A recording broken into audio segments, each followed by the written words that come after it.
Hello everyone, a very warm welcome to the channel. And today we have a very interesting question from the house of trigonometry in which we are being asked to find the value of the given expression.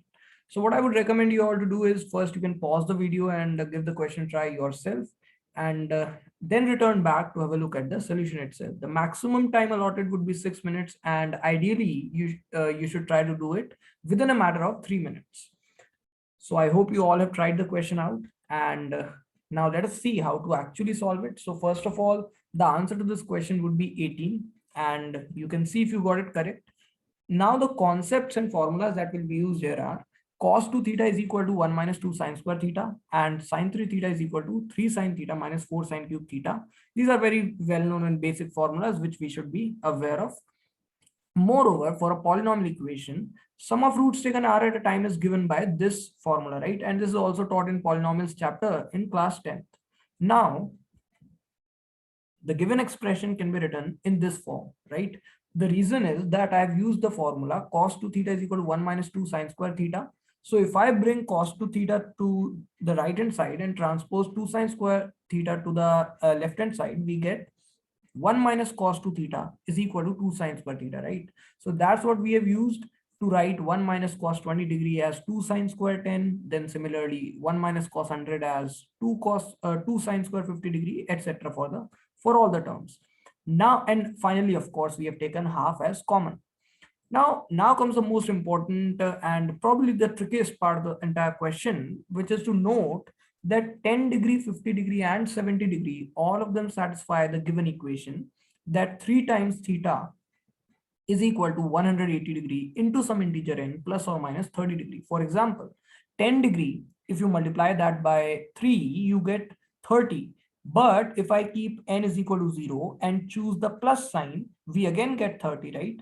Similarly, 50 into 3 is 150 degree, which can be written as 180 degree minus 30 degree. So n would be 1 and we would choose a negative sign. Similarly, for 70 degree also, when we take 3 times 70 degree, it gives us 210, which is nothing but 180 degree plus 30 degree.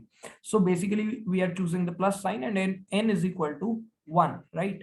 So now it is very clear to us that if sine of 3 theta we take, it would either be plus half or minus half, right? So if we square that, that would clearly give us 1 by 4 because plus minus half whole square is 1 by 4. So all the thetas, 10 degree, 50 degree, 70 degree will satisfy the given equation. Now, sine 3 theta, as we all know, is 3 sine theta minus 4 sine cube theta. And it was being squared, so that we have put and is equal to 1 by 4. Then we, of course, take sine theta common out from the bracket. It becomes sine square theta. And inside we are left with 3 minus sine square theta whole square is equal to 1 by 4. Now, we do an important substitution, which is y is equal to sine square theta. Once we do this substitution in this equation, we get the entire equation in y as written here, y into 3 minus 4y whole square is equal to 1 by 4. Now clearly, since the original equation had roots, theta is equal to 10 degree, theta is equal to 50, 70 degree, right? So this equation after the substitution in y will have the roots sine square 10 degree, sine square 50 degree, sine square 70 degree, right? Now clearly the degree of this equation y is 3. So these are the only distinct roots of this equation because third degree equation can only have 3 roots and we already have 3 distinct numbers which satisfy the above equations. So there can be no other roots. These are the entirety of its roots, right? Now that we know now basically what we are doing is we have simplified this equation. I've opened up the square term 3 minus 4y whole square that we have opened up, and then we have cross multiplied and rearranged the terms to get the following polynomial equation, whose roots, as we already know, will be sine square 10 degrees, sine square 50 degrees, sine square 70 degrees. Now, we are also calling these same roots as y1, y2, and y3, right? Now, clearly twice of e would be equal to 1 upon y1 plus 1 upon y2 plus 1 upon y3 because y1, y2, y3 as already explained are nothing but sine square 10, sine square 50, sine square 70 degree. So basically we are just using the original expression when written in this form. So twice of e would certainly be equal to 1 upon y plus 1 upon y1, 1 upon y2, 1 upon y3, sum of all these terms.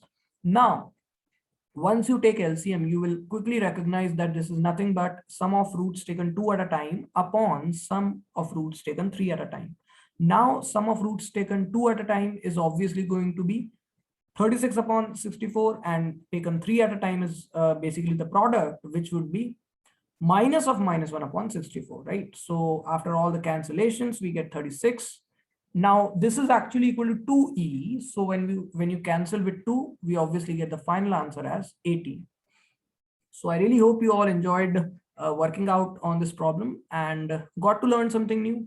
Thank you all for watching, and make sure you like, comment, share, and subscribe to the channel and hit the bell icon to stay tuned for more such awesome content, and get the notifications on priority. So thank you all once again for watching, and I'll see you all in the next one.